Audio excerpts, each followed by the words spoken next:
नाज़रीन अस्सलाम वालेकुम। सियासत टीवी के खुसूसी प्रोग्राम खबर ख्याल में आपका खैर मकदम है।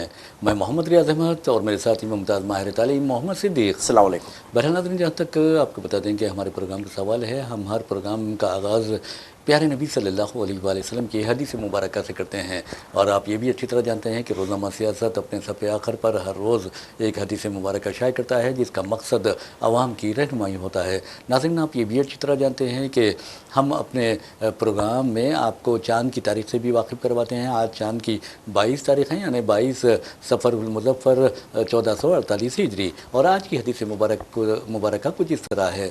हज़रत अबू मसऊद रज़ियल्लाहु तआला अन्हु से रिवायत है, रसूलुल्लाह सल्लल्लाहु अलैहि वसल्लम ने कुत्ते की कीमत, ज़िना का माविदा और काहन की मिठाई खाने से मना फरमाया है। तो आप देखेंगे कि कितनी प्यारी प्यारी बातें हमें इस सिलसिले से सीखने को से मिलती हैं, अहादीस मुबारक से।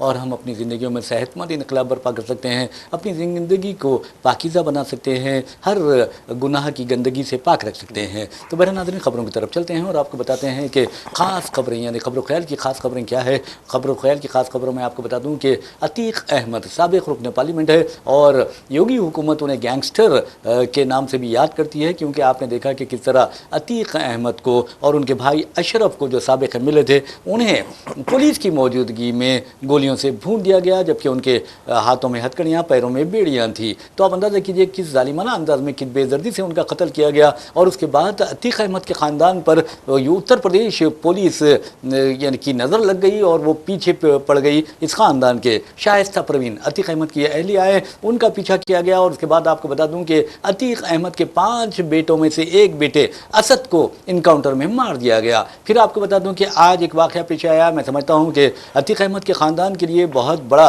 अलमिया है, अलमनाक वाक़या है, क्योंकि उनका 5 बेटों में से जो सबसे छोटा बेटा है अब्बन अहमद, उसका कहा जाता है कि सड़क हादसे में इंतकाल हो गया। अब्बन के साथ आपको बता दूं कि एक उनका दोस्त है जिसका नाम सोनू बताया गया है, वो भी अपनी ज़िंदगी से महरूम हो गया। और ये भी कहा जाता है कि ये कार एक बड़ी तेज़ रफ्तारी से जा रही थी कि एक रोड डिवाइडर से टकरा गई। नतीजे में अतीक अहमद के जो फर्जंद है अब्बन, जिनकी उम्र 21 साल बताई गई है, वो वहीं पर फौत हो गए, जबकि उनका दोस्त सोनू भी वहीं पर जाम पर ना हो सका। इसके अलावा नाज़रीन, आपको बता दूं कि इस हादसे में 3 अफराद शदीद ज़ख्मी हुए हैं, जिनके बारे में कहा जा रहा है कि उनकी हालत भी तशवीशनाक है। अब सवाल ये पैदा होता है कि क्या अब्बान अहमद का ये जो हादसा पेश आया, जिसमें उनकी मौत हो गई है, ये हादसा ही था या फिर कत्ल है, ये भी एक सवाल पैदा करता है। वैसे में नाज़रीन, आपको बता दूं कि जहाँ तक असद का सवाल है, असद का पुलिस इनकाउंटर किया गया था और इनकाउंटर में वो अपनी ज़िंदगी से महरूम हो गए थे।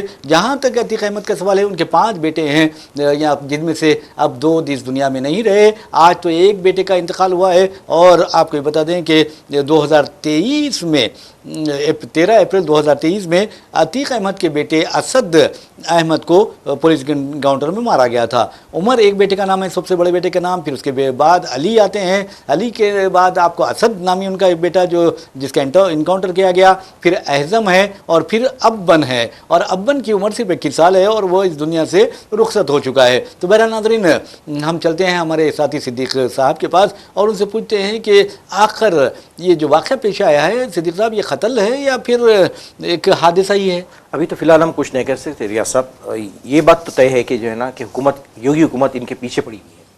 और जिस तरीके से इन्हें कोल्ड ब्लडेड जो है ना दिन दहाड़े कत्ल किया गया है अतीक अहमद का, फिर उनके भाई का, उसके बारे में जो है ना अगर हम सोचें तो यही अंदाज़ा लग सकता है कि इसके पीछे भी कोई ना कोई साजिश है, जिसकी वजह से जो है ना ये हादसा करार दे के इनको जो है ना कि हादसे में इंतकाल होगा बोल के कहा जा रहा है जाना।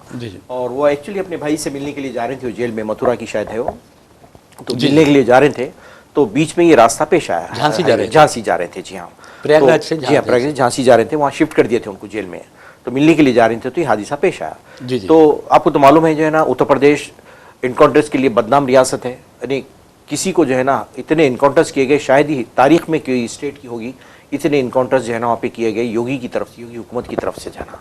तो ये बहुत ही बदनाम जो है ना रियासत है, जहाँ पे बगैर किसी, इन्हें कोई लॉ एंड ऑर्डर कोई नहीं है, जंगल का कानून है, किसी को भी मार दिया जाता है, ना कोई कोर्ट में केस होता है उनका, ना बुक होता है, सीधे उनको जो है ना गोली से मार दिया जाता है। ये जो है ना वहाँ का ट्रेंड चल रहा है वहाँ पे, और कोई पूछने वाला नहीं है उनको जाना वहाँ पे।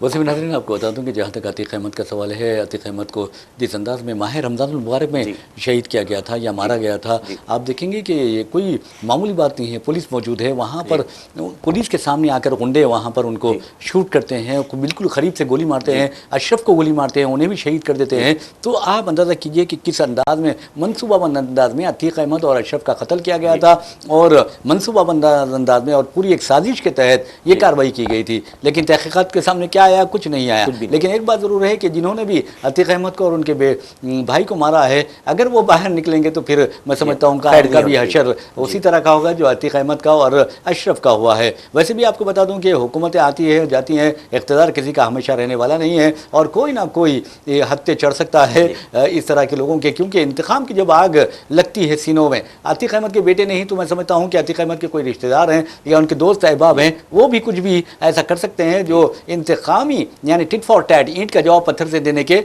मुतरादिफ होगा। क्योंकि इंसान को आप देखेंगे कि जब जुल्म ज़्यादा हद से ज़्यादा हो जाता है तो इंसान कमज़ोर भी हो तो वो उठ खड़ा होता है। इवन अगर आप देखेंगे कि मामूली आप मुर्गी को जाके आप देखिए मार करने की कोशिश की, उसके बच्चों को पकड़ने की कोशिश कीजिए तो वो किस तरह हमला करेगी। एक मामूली बिल्ली किस तरह आपको पंजों से ज़ख्मी कर देगी, ये कमज़ोर किसी को नहीं समझना चाहिए। जी बिल्कुल, ये जो है ना, ये फितरत का तकाजा है हाँ। कि आप जो है ना किसी को अपने इक़्तिदार के नशे में आप जिसको ख़त्म कर दे रहे हैं, लेकिन ये नहीं सोच रहे कि भाई उसके बाद जो ख़त्म कर रहा फिर उसका क्या हशर होगा। ये तो चलते रहेगा, ये तो बिल्कुल चलते रहेगा। आज आपकी हुकूमत है, कल आपकी हुकूमत नहीं रहेगी, तो बताइए कि आप कैसा बचेंगे, ये बताइए। तो ऐसे कितने इनकाउंटर्स में कितने लोगों को ये कत्ल किया है शख्स, मैं बता नहीं सकता यूपी में जाना जी जी बगैर किसी जो है ना अदालती कार्रवाई के, बगैर किसी इसके ले जाना, सीधा इनकाउंटर कर देना। दिलचस्पी की बात यह है कि बीजेपी के जो अरकान असम्बली थे, साबिक़ अरकान असम्बली या साबिक़ अरकान पार्लियामेंट, आप शामली का जो वाक़यात हुए थे, आप देखें मुजफ्फरनगर के जो वाक़यात हुए थे, वहाँ पर जिस अंदाज़ में मुस्लिम ख़वातीन की इज्तिमाई इस्मत रेज़ी के वाक़यात पेश आए, उन पर मज़ालिम ढाए गए और बहुत ज़्यादा यानी मुसलमानों का कत्ल किया गया था। और हद तो ये है कि सर्दी में ठिठर कर कई बच्चे, मासूम बच्चे अपनी ज़िंदगियों से महरूम हो गए थे। वहाँ पर आप देखेंगे उनके खिलाफ़ मुकदमा दर्ज किए जाते हैं तो वो योगी हुकूमत उनके खिलाफ़ मुकदमा वापस ले लेती है। इसी तरह खुद योगी के खिलाफ कई मुकदमात थे जो उन्होंने वापस ले लिए। तो अब अंदाज़ा कीजिए कि आप अगर इंसाफ करते हैं तो मैं समझता हूँ कि इंसाफ सबके साथ होना चाहिए, कानून सबके साथ मसावयाना सलूक करता है। बिल्कुल बिल्कुल नहीं होना। यहाँ पे जो है ना ये इंसाफ में यकीन नहीं रखते लोग, जो है ना ये लोग जो है ना सिर्फ हथियार पे, गोली पे यकीन रखते हैं। इनके पास इंसाफ नाम की कोई चीज़ नहीं है। और ये सेम इन्होंने सीखा गुजरात से भी। गुजरात में भी ऐसा ही होता है ना, जैसा कि मालूम है आपको, जो है ना कातिलों को छोड़ दिया जाता है, आज़ाद कर दिया जाता है। तो ये वही रास्ते पे चल रहे हैं। पता नहीं इनका अंजाम क्या होगा, ये जो हरकतें कर रहे हैं।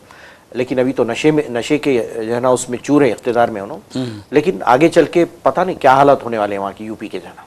वैसे भी नाज़रीन आपको बता दूं कि जहाँ तक अतीक अहमद का सवाल है, एक रिपोर्ट आई है, मीडिया रिपोर्ट्स में बताया गया है कि यानी मार्च 2023 तक पुलिस ने और वहाँ की हुकूमत ने अतीक अहमद के जो जायदादें हैं या उनके अरकान ख़ानदान से जुड़ी जो जायदादें हैं जिनकी मालियत 11,684 करोड़ की मालियत बताई जाती है, यानी यहाँ तक कहा गया कि 1.2 बिलियन डॉलर्स उसकी मालियत होती है, उसे जब्त कर लिया है। तो आप अंदाज़ा कीजिए कि अगर कोई गलत करता है तो ज़रूर उसके साथ उसको सज़ा दी जानी चाहिए, उसके खिलाफ कार्रवाई की जानी चाहिए, लेकिन कानून को हाथ में नहीं लेना चाहिए। बिल्कुल। अब आज़म खां की एग्जाम्पल ले लीजिए ना। आज़म खां जो है ना जी जी कितने केसों में फंसाया गया, उनको जेल में डाला गया, फिर अब ऊपर से जो है ना फिर यूनिवर्सिटी की बारी आती है उनको, फिर उसको जो है मुनज़्ज़म करने के ऑर्डर दिए जाते हैं। तो वहाँ पे लॉ एंड ऑर्डर बिल्कुल जो है ना, इन्हें वहाँ पे इंसाफ नाम की कोई चीज़ नहीं है। अदालतें वहाँ पे बिल्कुल मफलूज होकर रह गई हैं। इनकी जो चाहे डिक्टेटरशिप वहाँ पे चलती है, लोग जैसा चाहे वो कर रहे हैं, जायदादों पे बुलडोजर चला देते हैं। उसके बावजूद भी ये बताइए, इतना करने के बावजूद भी लॉ एंड ऑर्डर अभी भी क्यों कंट्रोल में नहीं है वहाँ पे, बताइए। अभी भी वही जंगल राज है वहाँ पे। जी जी। तो मतलब ये कि ये जो है ना इंतकाम बोल सकते हैं, सियासी इंतकाम है, मजहबी इंतकाम इसको कह सकते हैं हम। अदालतें खामोश बैठी हुई हैं, पूरे मनमानी ये जो है ना अपनी कर रहा है जाना। सिद्दीक साहब आप ये बताइए कि जो सियासी इंतकाम की लहर जो हमारे मुल्क में चली है, मिसाल के तौर पर आप बता दूं कि मुंबई हाई कोर्ट का आज एक फैसला आया है, जो आपको बता दूं कि 2013 में जो मुंबई हाई कोर्ट यानी 2021 में जो फैसला आया था तहत की अदालत का कि तरुण तेजपाल तहलका.com के साबिक ये एडिटर हैं, और आपको बता दूं कि उन्होंने गुजरात फसादात के बारे में बहुत कुछ लिखा था। और आप ये भी देखते हैं कि किस तरह 2013 में ये वाक़या पेश आया था गोवा के एक होटल में, और गोवा के एक होटल में आप वहाँ देखिए एलिवेटर पर ये वाक़या पेश पेश आया था। तरुण तेजपाल के बारे में कहा गया था कि उन्होंने अपनी एक साथी के साथ मुकाला किया, यानी उसका रेप किया और उसकी जिनसे हिरासानी की। तो आप अंदाज़ा कीजिए, कोई अगर मर्जी से करता है, कॉन्सेंशुअल जो सेक्स होता है वो अगर करता भी है, तो मैं समझता हूँ कि तरुण तेजपाल को फंसा दिया गया। लेकिन आपको बता दूँ कि अब मुंबई हाईकोर्ट का फैसला आया है, जो तहत की अदालत ने उन्हें बरी कर दिया था 2021 में, उस फैसले को उलट दिया गया है, पलट दिया गया है। कहा गया है कि तरुण तेजपाल खाती हैं और उन्होंने उस लड़की का रेप किया है।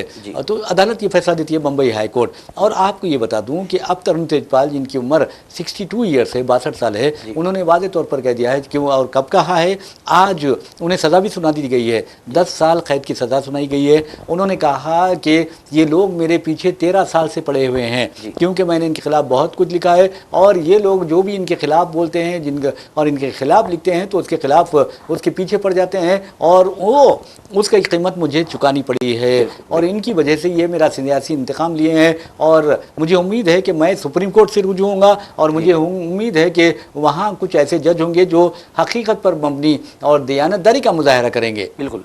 राय साहब, इतने दिन हो गए हैं, बताइए, अगर जस्टिस डिले होता है तो जस्टिस डिनाइड की जो बात होती है वो होता है, तो अब सौ के इतने साल बाद जो है ना फिर से जागती है बॉम्बे हाई कोर्ट, फिर से जो है ना उसको रिवर्ट बैक करती है फैसले को, तो इससे साफ जाहिर है कि इसमें कुछ कॉन्स्पिरेसी है। जाना अब अंदाजा हो गया, जो सबूत और शवाहिद थे बिल्कुल सूख गए होंगे, खत्म हो गए, बिल्कुल खत्म हो गए। अब वो बेस पे आप जो है ना फिर उसको रिवर्ट करें फैसले को, यानी क्या है, इंसाफ है, क्या है, बताइए आप। ये उन्होंने ये कहा है कि तहत की अदालत में तकरीबन 7.5 साल ये मुकदमा चला, उसके बाद तहत की अदालत ने ये फैसला दिया कि तरुण तेजपाल बेकसूर हैं, उन्हें बरी कर दिया। 7.5 साल वो, फिर ये अलग, आप अंदाजा कीजिए क्या है ये, मजाक नहीं तो और क्या है। ना ये अब आखिरी जो उम्मीद की किरण है वो सुप्रीम कोर्ट है, सुप्रीम कोर्ट में जाएंगे तो वहाँ पे उनको कम से कम वहाँ पे इंसाफ मिल सकता है उनको। उन्होंने कहा कि मुझे अदलिया पर भरोसा है और ऐसे जज वहाँ ज़रूर होंगे जो सच देखेंगे। तो इसका मतलब ये है कि तरुण तेजपाल ने मुंबई हाईकोर्ट का जो फैसला है, जजेस पर भरोसा नहीं किया है, उन पर शुकुक व शुबात जाहिर किए हैं। एक ज़ाहिरी तौर पर ऐसा लगता है, ऐसे लगता है बिल्कुल। उनका जो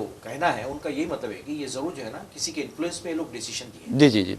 तो इसमें जो है ना, तो हिंदुस्तानी अदलिया की यह हालत हो गई है, बिल्कुल बहुत बुरा हाल है। ये अदलिया का शपथ जो है ना, ये लोग जो है ना इंटरनेशनल लेवल पर भी ये बात उठाई गई है, बहुत कुछ कहा गया है कि लोग जो है ना किसी के इशारे पे, सियासी आकाओं के इशारों पे फैसले कर रहे हैं लोग जो है ना, ये आ रही है बातें, बिल्कुल इंसाफ पे मबनी नहीं। लेकिन हमें पूर्व नाज़रीन आपको बता दूं कि हमें अपनी अदालतों पर अपने बचाए मुंबई हाईकोर्ट का फैसला हो या सुप्रीम कोर्ट का फैसला हो, तमाम पर पूरा भरोसा है, पूरा एतमाद है। लेकिन एक बात ज़रूर है कि आज इंटरनेशनल लेवल के जो माहिरीन कानून हैं वो भी यही कह रहे हैं कि हिंदुस्तान की अदलिया हुकूमत के दबाव में काम कर रही है, और हमारे जो माहिरीन कानून हैं उनका भी यही कहना है कि अदलिया नहीं बल्कि कई ऐसे इदारे हैं। इस मामले में शरद पवार का एक बयान आपको कई मरतबा मैंने आपका हवाला भी दिया है, उनका कहना है कि जो मरकज़ी एजेंसियाँ हैं, खासतौर पर जो तहकीकाती एजेंसियां हैं, वो हुकूमत के इशारों पर नाच रही हैं। बिल्कुल।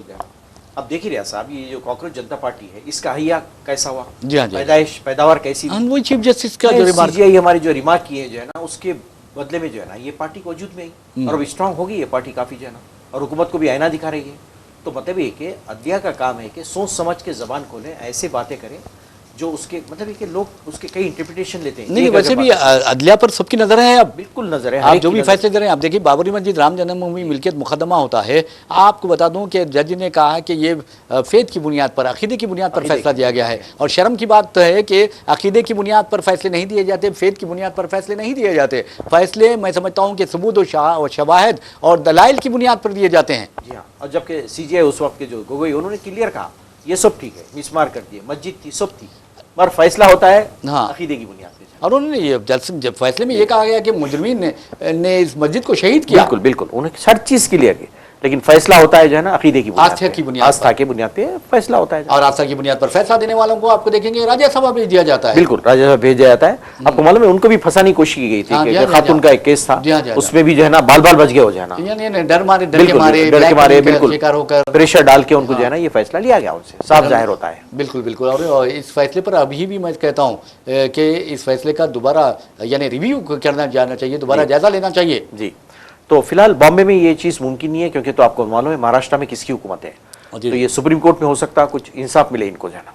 बहरहाल नाज़रीन, आपको बता दूं कि जहाँ तक तरुण तेजपाल का सवाल है, तरुण तेजपाल ने वाज़ेह तौर पर कहा है कि मैंने बीजेपी हुकूमत का तो नाम नहीं लिया उन्हें, लेकिन कहा कि उनके खिलाफ मैंने बहुत लिखा था और उसके बाद 13 साल से वो मेरे पीछे पड़े हुए हैं और वो चाहते थे कि मैं किसी ना किसी तरह फंस जाऊँ। वैसे भी अब सुप्रीम कोर्ट से वो रुजू होने वाले हैं और उन्होंने अफसोस का इज़हार किया कि 10 साल कैद की सज़ा दी गई। उन्होंने यहाँ तक कहा गया कि आप अगर हुकूमत के खिलाफ बोलेंगे तो फिर आपको जेलों में बंद कर दिया जाएगा। जिस तरह आज उन्होंने 2 लोगों की मिसालें पेश की, एक उमर खालिद की मिसाल पेश की और एक शर्जील इमाम की मिसाल पेश की और कहा कि ये दोनों स्टूडेंट एक्टिविस्ट जो हैं तकरीबन 6 बरसों से जेल में सड़ रहे हैं। बिल्कुल क्लियर एग्जाम्पल है, कई जने क्रिटिसाइज किए, कई लोग क्रिटिसाइज करेंगे भाई क्या कसूर है इनका, बताइए जना। ये स्टूडेंट लीडर है, एक स्पीच देते हैं, उनको बेल नहीं मिलती है। अजी नहीं भैया, अगर बुरा है तो बुरे को बुरा नहीं कहेंगे तो क्या कहेंगे। अब बच्चों ने वज़ीर आज़म नरेंद्र मोदी को एक से एक गाली दी। जी बिल्कुल जाना, आप काम ऐसे करते ही क्यों कि गालियां सुनने का हो। नौजवान है, यंग जनरेशन है, ये लोग जो है ना क्वालिफाइड लोग हैं, एजुकेटेड लोग हैं जो है ना बच्चे।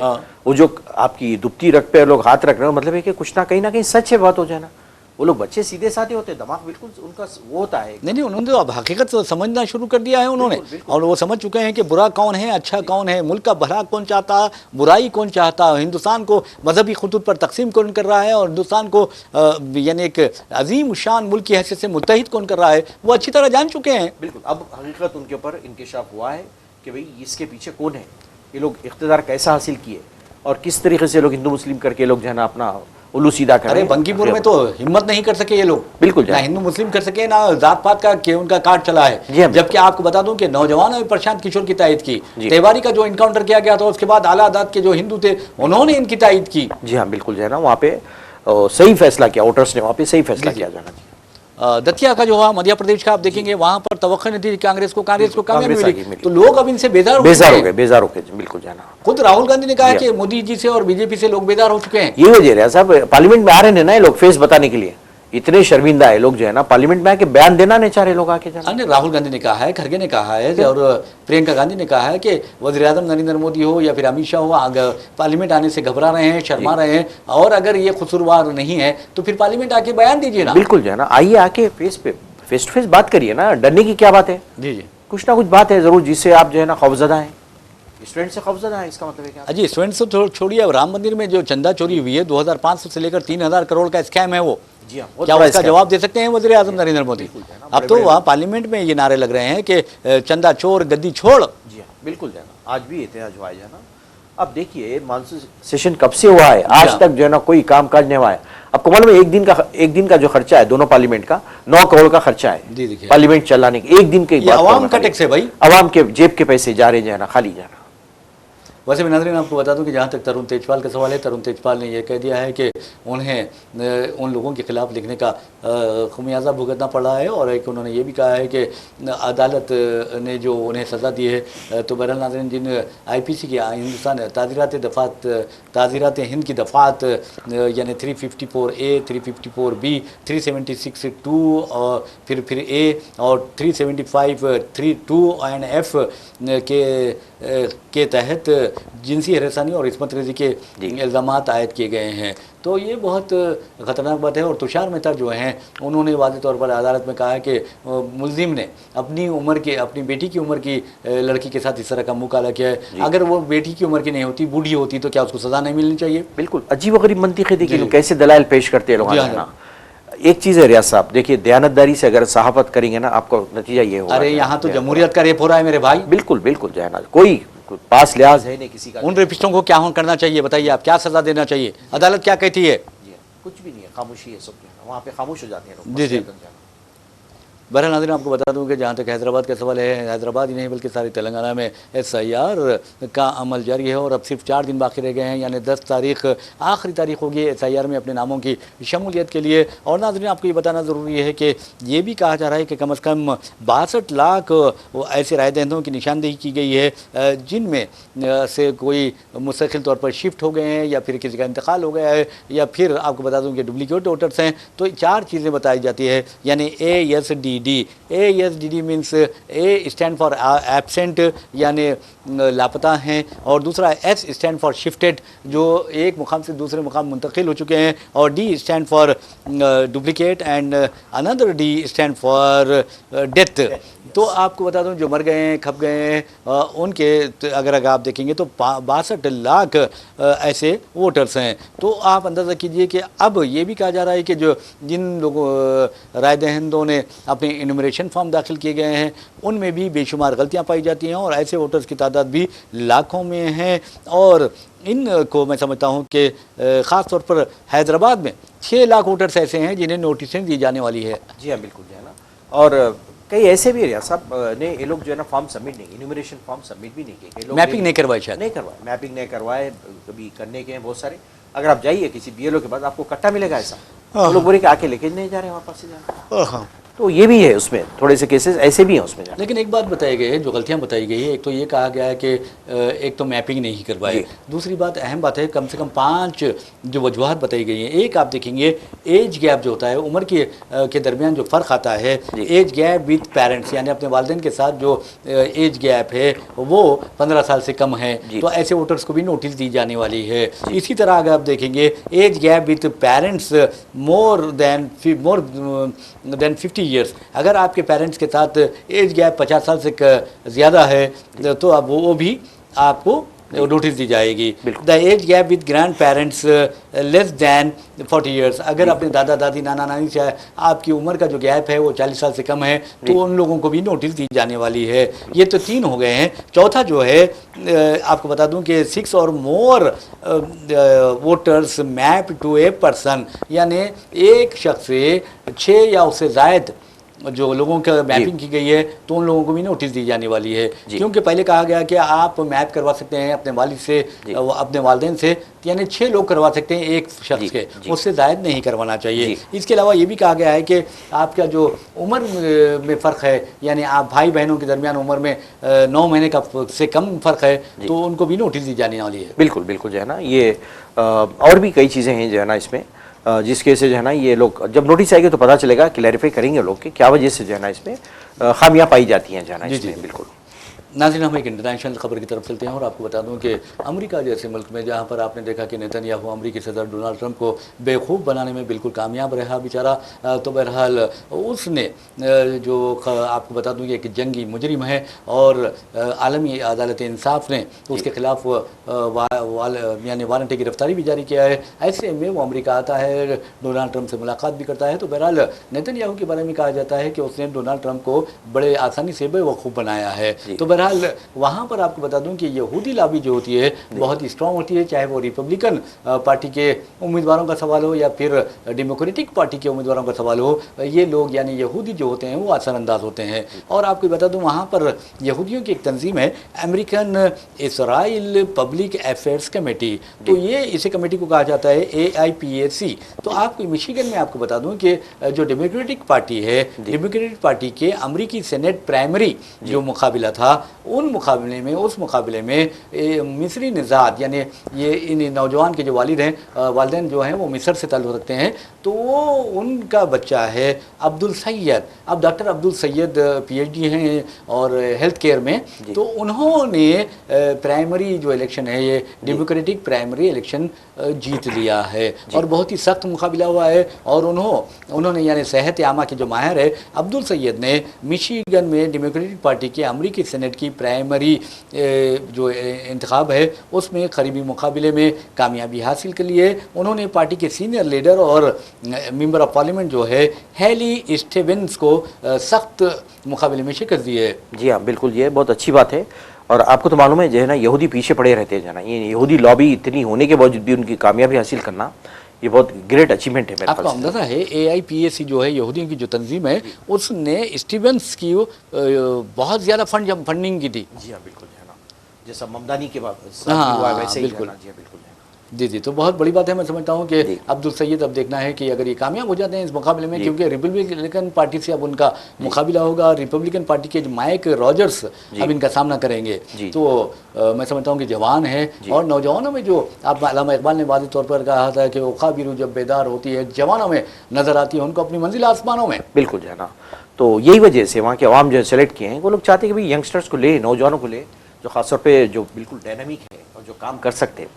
तो वो लोग चेंज चाहते हैं जो है ना, उनके पास मजहब का कोई वो नहीं है, कॉन्सेप्ट नहीं है, समझदार एजुकेटेड लोग हैं, समझदार हैं। अपना मफाद देखते हैं, वो अपने मकासद देखते हैं। मिसाल के तौर पर देखिए कि पब्लिक हेल्थ का जो वो है सिस्टम है और सेहत आमा जिसे कहा जाता है, उसको उस पर कटौती की जा रही थी हेल्थ केयर के मामले में, तो ये अवाम के जेबों पर बोझ पड़ने वाला था और ट्रंप इसमें बिल्कुल या तौर पर यानी एंटी पीपल जा रहे थे। तो अब आप देखेंगे कि ये नौजवान है जो सेहत आमा या हेल्थ केयर का या पब्लिक हेल्थ का जो है वो माहिर है और मुझे यकीन है कि वो इसमें सुधार जरूर लाएंगे। बिल्कुल बिल्कुल, वही बेसिस पे जो है ना इनको मुंतखब किया गया है जो है ना।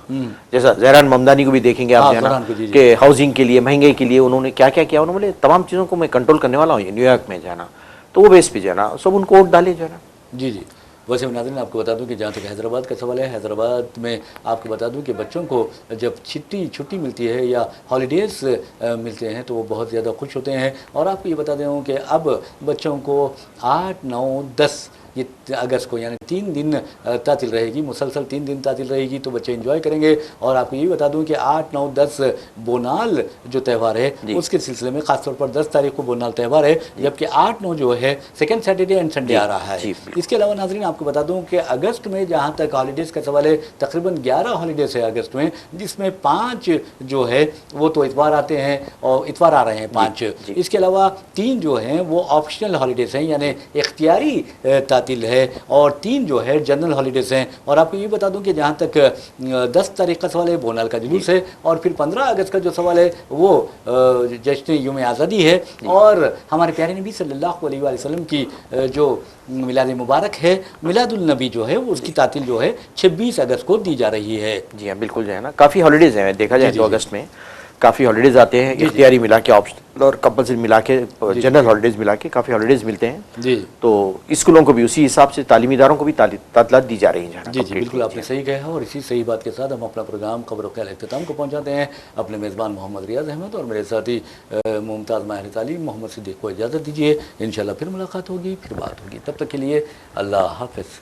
अल्लाह हाफ़िज़।